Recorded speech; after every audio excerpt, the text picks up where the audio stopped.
ہمیشہ اس کے بارے میں الٹے وہم اور شکوک پالتے تھے۔ کل فاض سے ملاقات کے بعد اسے آفس جانا پڑ گیا تھا، اس لیے رات کافی لیٹ اس کی حویلی واپسی ہوئی تھی۔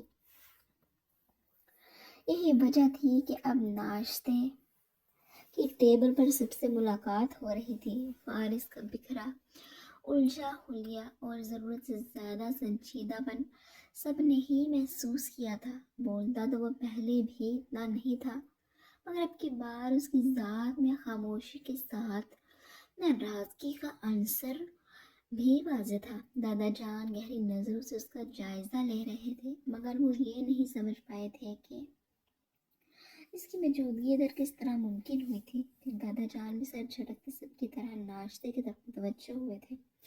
کچھ وقت کے بعد ڈائننگ ہال میں چھڑیوں اور کانٹوں کی آواز کے ساتھ ہی ہال میں پڑے فون کی آواز کا بھی اضافہ ہوا تھا۔ کچھ لمحے مزید سر کے تو گھر کی ایک ملازمہ دادا جان کی طرف فون لے کر آتی نظر آئی تھی۔ وہ صاحب جی، چھوٹی حویلی سے فون ہے۔ دادا جان کی سوالیہ نظروں کے جواب میں ملازمہ چھوٹی حویلی سے کال کا بتاتے فون ان کے حوالے کرتی ہال سے واک آؤٹ کر گئی تھی۔ دادا جان نے بھی حیران ہوتے فون کان کے ساتھ لگایا تھا۔ بے وقت کال آنے پر سب خیریت ہو کی دعا کرتے وہ فون کان کے ساتھ لگا گئے تھے۔ دوسری طرف چھوٹی حویلی سے کال کا سن کر باقی سب کی طرح آہل خانزادہ کے بھی کان کھڑے ہو گئے تھے۔ ان سب کی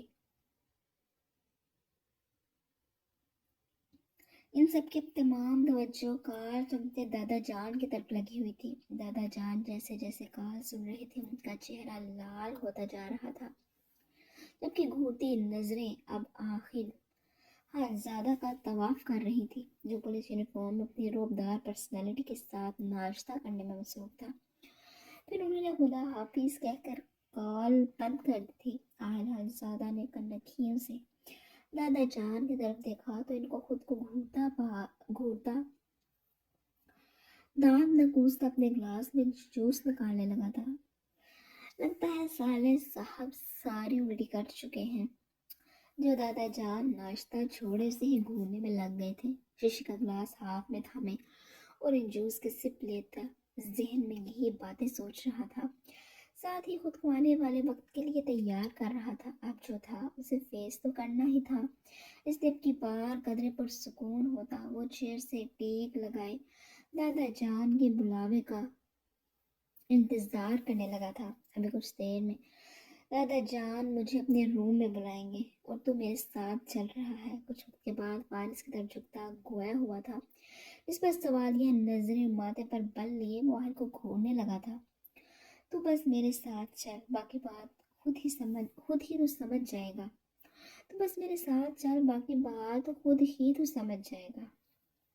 فارس کی سوالیہ نظروں پر اتنا ہی بول پایا تھا، ساری تفصیل اب وہ ادھر بیٹھ کر تو سنانے سے رہا۔ جواباً فارس انزادہ بغیر کوئی جواب دیے اپنا ناشتہ مکمل کرنے لگ گیا تھا۔ جب دادا جان ناشتے سے فارغ ہوئے تو سب ان کی طرف متوجہ ہوئے تھے۔ آہل و فارس تم دونوں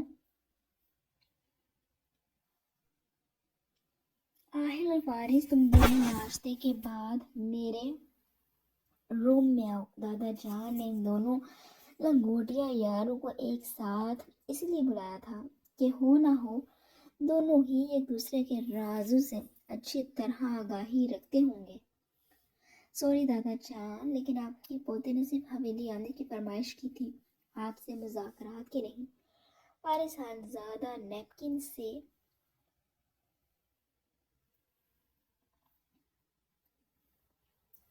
منہ تھپتھپاتا مقابل بیٹھی فاحہ کو دیکھتا اپنی چیئر گھسیٹتا کھڑا ہوا تھا۔ وہ گھر آنے پر ضرور مجبور ہوا تھا، اور اس کے تعلقات اور اختلافات ہنوز اپنی جگہ قائم تھے۔ فارس کے جواب پر آہل کے منہ سے جوس فوارے کی طرح نکلا تھا، یعنی حد ہو گئی تھی۔ شہریار اور وہ خود کتوں کی طرح اس کے پیچھے مری تک اس کے ترلے منتیں کر رہے تھے، مگر یہ بندہ اپنی ضد سے پیچھے نہیں ہٹا تھا۔ ہاں، مگر اپنے محبوب کے ہاتھوں ذلیل ہونے کے باوجود اس کی فرمائش پر ادھر پہنچ گیا تھا۔ آفرین ہے تم پر فارس خانزادہ،